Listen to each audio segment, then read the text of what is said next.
The minimum age for social media use has been 13. Why is it 13? What age? These platforms, are they designed with young people's best interests? How are we cultivating online cultures, but also more broadly societal norms that actually lift young people up? Nothing about us without us. Like, we want young people to be the central focus of these conversations, as they should be. Sit down, have a yarn with a young person and understand, what are you actually using your device for? Why is it a ban on let's empower young people to make more powerful choices? Is the fear that when they turn 16, they're not tech illiterate in the way that they need to be? This is quite a heavy topic and is going to be a huge disruption. There are probably lots of emotions across our landscape. There's probably impending relief for some parents and teachers, but then there's going to be the undeniable adjustment process and navigating what that looks like for young people. Podclass acknowledges the traditional and true custodians of the land we meet on here today, the Wurundjeri people of the Kulin Nation. We're grateful to be here. So no one told you teaching was gonna be this way. Your lesson plans are jokes, your patience broke, you're feeling in disarray. It's like you're always stuck in report writing, when it hasn't been your day, your week, your month, or even your school year. But I'll be here for you When the students start to riot, I'll be here for you. even if your coffee's gone cold, I'll be here for you, 'cause you're there for them too. Hello, everyone, and welcome back to Podclass. As always, I'm Amanda, and I'm joined by my friends Will and Skye. Hello. Hello, hello. bonjour. And today we have a very special guest in the studio with us, Lucy Thomas. Hello, Luce. G'day, Lucy folks. in the house. So great to have you here. And before we dive in, we might just embarrass you by reading out a bit of a bio, if that's okay. Lucy Thomas, for everyone listening, is the co-founder and CEO of PROJECT ROCKIT, Australia's youth-led movement against bullying, hate and prejudice. As a lifelong advocate for young people, Lucy has designed and delivered programs that empower students to lead change online and off, and has been recognised globally for that work. Lucy founded PROJECT ROCKIT alongside their sister Rosie, which has partnered with major platforms to help schools build kinder, braver communities with practical tools, real talk, and student voice. We are so stoked to have Lucy in the studio with us today and celebrating your incredible work. And today we are exploring an area that you have been a huge advocate and voice around, which is the upcoming social media ban. Before we dive into a little more about that, what might be great to start with is, obviously you have dedicated your career to empowering young people and reshaping culture when it comes to young people. And we'd just love to know what first drew you into this advocacy work. Yeah, that's a big question. We always start really small. Yeah, I don't know if I've been drawn into this work as much as vacuum suctions in. Yeah, I can relate to that. Yeah, I bet you can. It's probably similar kind of origins that led us to start PROJECT ROCKIT, being a critical gap, have now many years later led us to start playing a role in elevating young people's voices to national, global decision makers on their issues and systems that impact their lives. So I remember back when we started PROJECT ROCKIT, feeling no one's listening to young people. That was in 2006. Feeling like when, someone comes to deliver a anti-bullying presentation at your school, they're just talking at you, talking down to you. And it's just kind of a lecture that you have to cop and get through rather than something meaningful. It's kind of sad, I guess, but that 20 years later, it's like a déjà vu experience, except this time it's, been politicians and parental, lobbying groups and well-meaning kind of civil society organisations that we're now saying young people need this or young people want that. But the absence of voice has really come from being young people themselves. So, and we totally feel that. I mean, it's one of our biggest frustrations. It's what drives a lot of the work that we do as well. So we really, really hear you on that. And we know that nothing about us without us. We want young people to be the central focus of these conversations, as they should be. Would love to kind of hear, I guess, we want to talk about the social media ban. It's upcoming. It's going to be incredibly relevant to a lot of people's lives in Australia very, very soon. I guess December to provide 10, what a Christmas present Yeah. to young people. Psych. School's out. School's out. Here we go, folks. But we kind of want to know, and I guess to give the most simplified context to people that maybe aren't across all of the details and kind of what is happening. What is it and what can we expect on December 10? Yeah, so I think starting maybe 18 months ago, the Albanese government announced an inquiry into the impact of social media platforms on Australian society and appointed a Senate committee to explore and examine what those impacts might be. They opened it up to the public and received tons of submissions from a range of different kind of stakeholders, and that committee was ready to hand down its findings when the government just decided to make a call that, you know what, we've heard enough. We're going to implement a minimum age restriction. Until then, like the minimum age for social media use since the dawn of the internet has been 13. And that's because of laws that came out of the US like many, many years ago. So it's cool that like the Australian government has said, hang on, like let's interrogate this. Like why is it 13? What age these platforms, are they designed with young people's best interests at heart?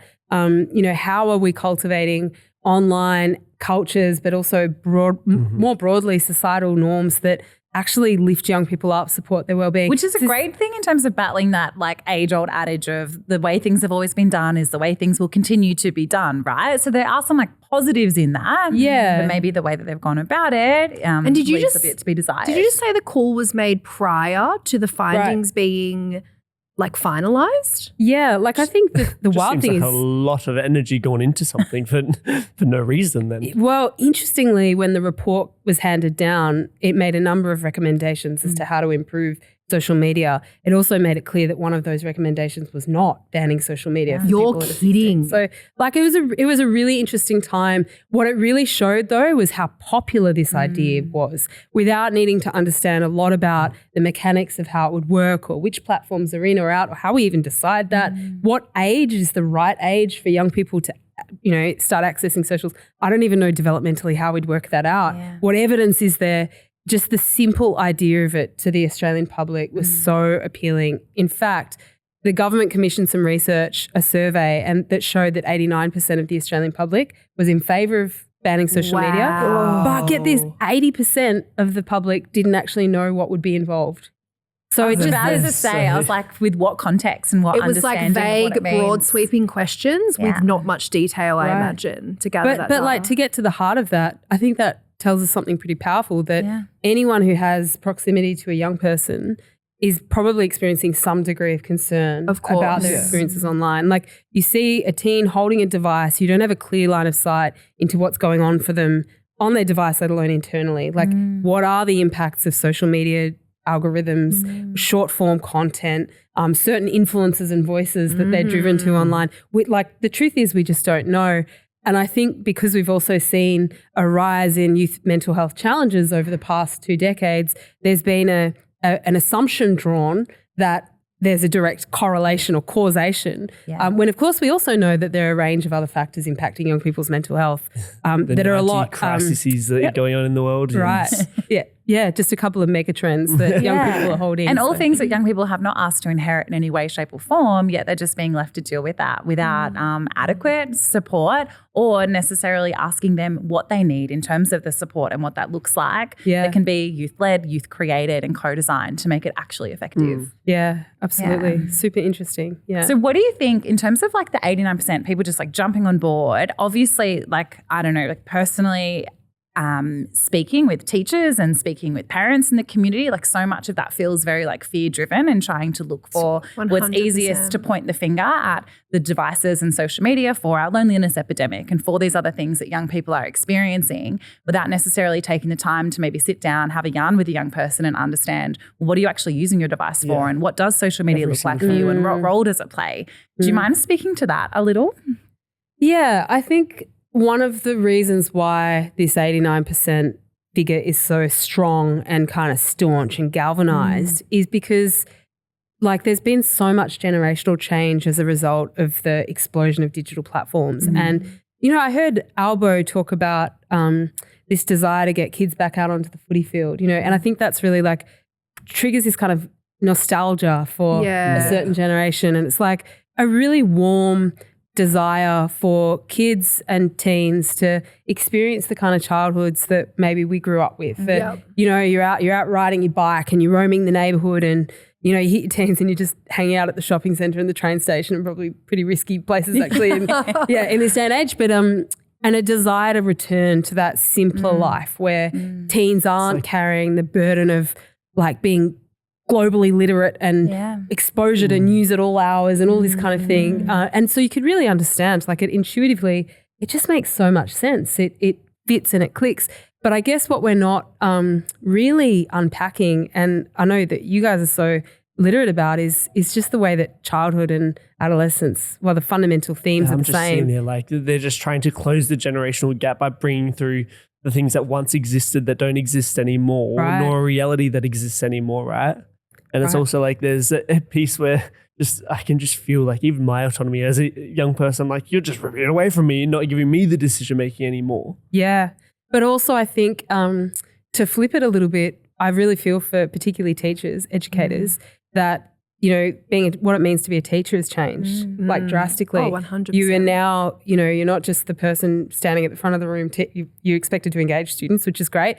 But you're also the pastoral care person, the teacher, the uniform monitor, all of these different roles. The mentor, the coach, sometimes the secondary parent, like you're playing so many roles and hats in your day-to-day job. Absolutely. So and often then a mediator between a young person and a parent, all those kinds of things. The parent support crew as well. Like, and, you know, so often all you really see is the harms that spill back out from devices into the schoolyard. And of course we know that, like, bullying, for example, it's a reflexive relationship between what happens on your feed to your group message, to your schoolyard, to your sports club, to the train station, whatever. But if you're only seeing, all you can see and what you have to deal with, and your biggest pain point are those like really nasty behaviours that actually happen outside of the school gates, and you're met by parents that expect you to manage 100% of the drama, then I really understand. I think it makes a lot of sense as to why teachers would be just like, take it away. I remember this one time in year 7. Story time with Wilson. Here we go. I just thought about it. Maybe I was in year 6 actually, and I was definitely saying some not very nice things to someone. And I just remember going into the office and the principal called me in, and there was just kick messages printed out on the principal's desk between me and them. Oof. I was like, oh yeah, okay. And that was my first learning of like, I'm a cyberbully. I was like, that's not very nice as an 11-year-old Will. Oh my gosh. Yeah. So I was like, yeah, as a teacher, that would be really annoying to like have to deal with that now. Something that happened at 6 o'clock last night in the classroom, right? Yeah.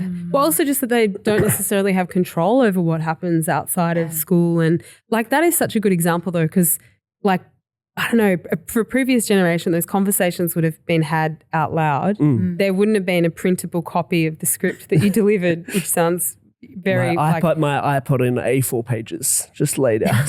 yeah. But like, I don't know. Also, those are really normal kind of experiences to have growing up, where you have frustration with someone, or you like them, or you're jealous of them, so you say something nasty, and you learn through seeing the impact of your behavior, like literally seeing it on their face. Oh, like, ow, that hurt. You're learning limits and boundaries. And I guess in a way, one of the challenges that you see for teachers is that they're not there to support young people to see those impacts, unless they are having those printing off the conversations and having to. But it's still human behavior, right? So like, yes, the platform amplifies it, and yes, it spreads and all of those things, but it's still like, in terms of the conversations we're having with young people and how we're supporting the development of adolescents as they're going through this like trickier than ever landscape of moving from being a young person into a young adult and into whatever comes next for them. Like, that is still a human behavior that is the choice to then to post, to share, to whatever it is. And that's one side of it. In the same way that as humans there's like dark and lightness to everything, in the same way that exists in our social platforms. And I think wanting to safeguard young people is, of course, part of what we all work on. But I also wonder, like, is a ban in one explicit area are people assuming that's the answer to safeguarding young people?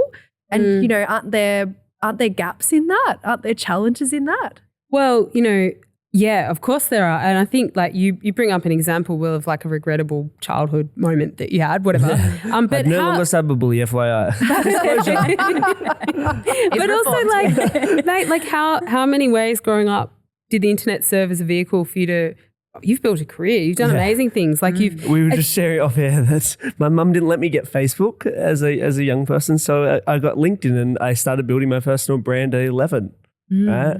It's like I have so much empathy because that's technically not possible, although I really firmly believe that young people are creative enough to be able to find different ways. And do you expect that to happen as well? If you are looking to support the young people in your school or your community to develop their public speaking skills, Youth Engagement Project facilitates public speaking workshops for young people. We follow our 4C public speaking framework, where we explore courage, communication, clarity, and connection, the skills and tools aligned with all 4 of those C's that are essential for effective public speaking skills and communication in general. Give us a call or send us a message. We did a survey last year of young people aged 12 to 20 to find out about the impact of social media algorithms on their lives. And we surveyed over 1,000 young people. And it probably wouldn't surprise you to hear that, 52% said that they'd had negative impacts from social media. Yeah. But also over 90% said that they'd had positive impacts. Yeah. And so the issue, actually it was only 3% said they'd only experienced negative impacts. And so the assumption is that young people are only experiencing these negative impacts, and our goal as adults is to protect them from the harms that they face online. But as you're kind of highlighting, like online, it's all because it is real life, right? It's not like online and offline. So you're experiencing all of the good and the bad and the risks and the opportunities and harms and benefits tangled into one. And so I think it really challenges us to think about how we're raising young people.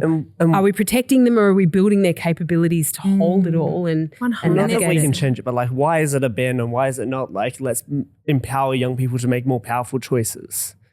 Yeah. And like, is the fear that when they turn 16, they're not tech illiterate or they're not social literate in the way that they need to be. Or to your point as well, you're saying surely young people are going to find workarounds or alternatives. Like, are we inadvertently going to push them into, quote unquote, riskier parts of the internet potentially, where it's less visible or, it's like that's such a concern as well.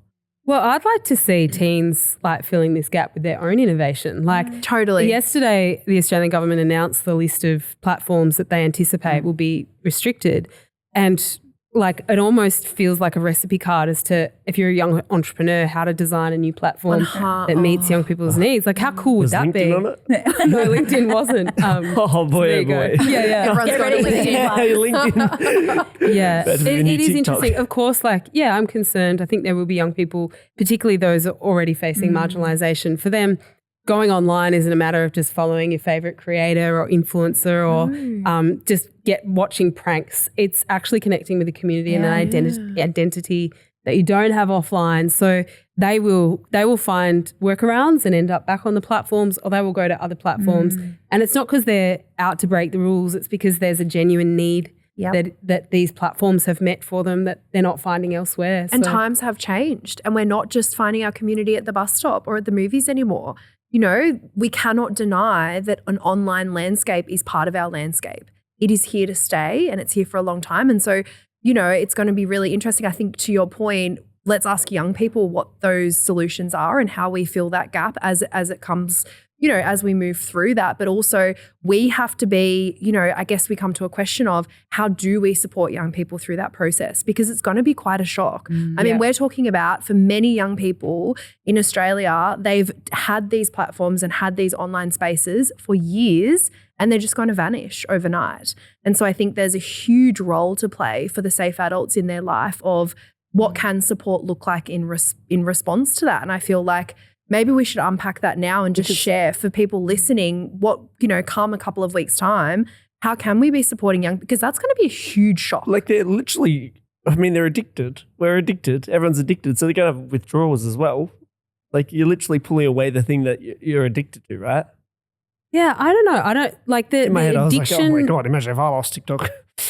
yeah. Yeah, absolutely. Well, that's an interesting point. Like for us to project and imagine for a second that it's not only young people that have a strong relationship with technology, but that we could question what we've role modeled to this generation. Yes. And, Of course. yeah. But I'm not sure about the approach of like addiction. I think that young people or anyone who has a vulnerability or a gap or in their life, or, you know, if they're experiencing loneliness or disconnection or maybe even bullying or harassment, sometimes you're more drawn to finding online spaces. And I don't know that, like, I think there's something certainly about an attention economy that aims to hook our attention by design features. But I think it's more complex than addiction a lot of the time. But it is certainly going to be a disruption for young people. Yeah. I think there's a big part of me that finds it just incredibly sad that adults have made this assumption about young people's use of social media platforms and what they're used for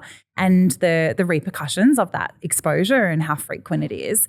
But I think that idea that you see a young person, like you were saying before, Luce, you see a young person on their phone and you make an assumption about that young person and maybe what they're using it for or what they're doing behind their screen, rather than actually having the conversation and understanding.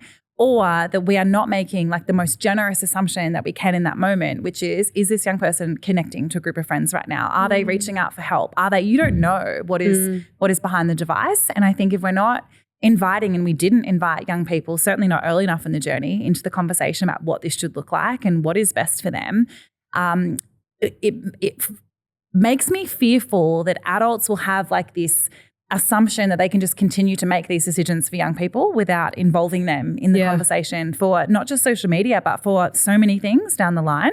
Yeah. And that worries me. Yeah. It is a concerning angle. I think like it goes back to this like conversation about children and young people's rights. Yeah. That, you know, this whole move and similar kind of policy kind of arguments around the world is about protecting young people from harm. But equally, young people have a right under the UN Convention on the Rights of the Child to participation and to have a say on decisions impacting their own lives. Yeah. And so that's a really significant point. And, you know, a couple of weeks ago, I headed up to Canberra for a Senate hearing on this very issue and brought along with me Caitlin Blanche, who's a member of Project Rockit's National Youth Collective. She grew up in regional New South Wales in Tamworth, and she's a disability advocate. And she spoke about how the experience for her is one of connection online. And yes, it's navigating challenges along the way, but she certainly wouldn't be living the life that she's living now or view the world in the way that she does. You know, she's been exposed to so many different perspectives. We actually broke script somewhere in between the intense and heavy setting to realize that we actually came in contact with each other on social media. Wow. She wouldn't even be she wouldn't even be sitting there today on that very day if it wasn't for reaching out and joining Project Rockit's National Youth Collective. So yeah, it just goes to show that actually we often with these kinds of decisions, our aim may be to protect young people. I believe that is a really genuine aim. Yes. But we don't anticipate the unintended impacts if we're not actually genuinely understanding what this means for young people because we're not including them in the decision. Yeah. Because we're also like removing them from communication too. Because it's like, how are you planning on communicating for the next youth collective that you have? It's a good question. I think the youth sector is probably really grappling with this, right? Like 100%. I'm just like, are we going to go back to emails? Yeah. No, Like LinkedIn. We've told you it's the future. No. Yeah. We're going to wrap shortly, but I just feel like, you know, this is quite a heavy topic and it is going to be a huge disruption. And there are probably lots of emotions across our landscape. There's probably impending relief for some parents and teachers, but then there's going to be the undeniable adjustment process, I guess, and navigating what that looks like for young people and undoubtedly the challenges that they're faced with. So if we were, as we leave, if there was a message that you could leave with our listeners who are supporting those young people as they move through this transition, whether they are really supportive of the ban or whether they are on the fence about it, what would be the message you would leave them with? Yeah, I think irrespective of your opinion on whether we should ban social media for people under 16, the reality is that it's happening. And also the reality is that for many young people, while they might currently be ambivalent or worried or nonchalant or whatever, or think they're going to get around it, come December 10, there will be a sense of grief, I think, for many young people that this isn't just, a playground for them. It's not just entertainment. It may be losing connection to cousins who they stay in touch with from overseas or primary school friends or a community that a safe place that they don't have among their peer group. It also could be something that they use to soothe or somewhere where they access mental health support. And so when we take that away, we can expect the underlying anxieties and wounds to kind of resurface. It may be where they're accessing their news and information. So, and let's face it, like news sites aren't designed for young people. So when they transfer over to, ABC News, they might feel like they're drinking from the fire hose. Totally. So I think we can play a role in sitting with young people in this moment, listening to them, understanding, being curious about where they're going without judgment. It's really important that everyone knows that the onus of this law the burden is on social media platforms. So young people aren't doing anything wrong if they find their way back online, and neither are parents or youth workers or teachers or carers. Best thing we can do is be a safe adult that they can talk to if they do have to deal with any crap online. They're really going to need that. There will be a greater stigma, and that we support them to transition through this time. That that's going to be very individual. We don't know what that looks like, but it's about sitting with the young person that you care about and understanding first how they feel, not just encouraging them to get back out there and play some cricket, but actually understanding what this means for them. And it's that guidance piece right around those kind of 3 areas you touched on, which is like, where are they getting the news from? How are they finding their connection maybe that they've lost? And also that sense of identity that maybe they're formed through those social medias and connections that they have online. So, the last thing I'll say is like, this whole policy has been recently reframed as a delay by the government. The idea is that if we delay social media access in the intervening years, there's an opportunity for young people to develop their skills and, critical capabilities. And so the last thing I'd really encourage teachers on is, so let's use this time to, this isn't a moment to just ignore technology or, now cyberbullying doesn't exist. Bullying will always exist. It's a social problem that plays out online. And so now is actually a great opportunity for us to really roll up our sleeves and do this work with and alongside young people. Oh, I love that. Love it Thank so you much. so much for joining us, Lucy. As always, just so insightful and so important for our community to be hearing and understanding what's about to happen. Yeah. Thank you so Thank you, much. Lucy. We'll see you next week. Cool. Ciao. Bye. I'll be here for you, 'cause you're there for them too. Thanks so much for tuning into Podclass. If you've enjoyed this episode, we would adore it if you could go on to Spotify, Apple Music, wherever you listen to your podcasts, and leave us a review. 5 stars would be lovely. We would love to get this podcast into as many ears as possible so we can help and support as many people as possible who help young people. And if you're not already doing so, please go along to Instagram and follow us at podclass.aus.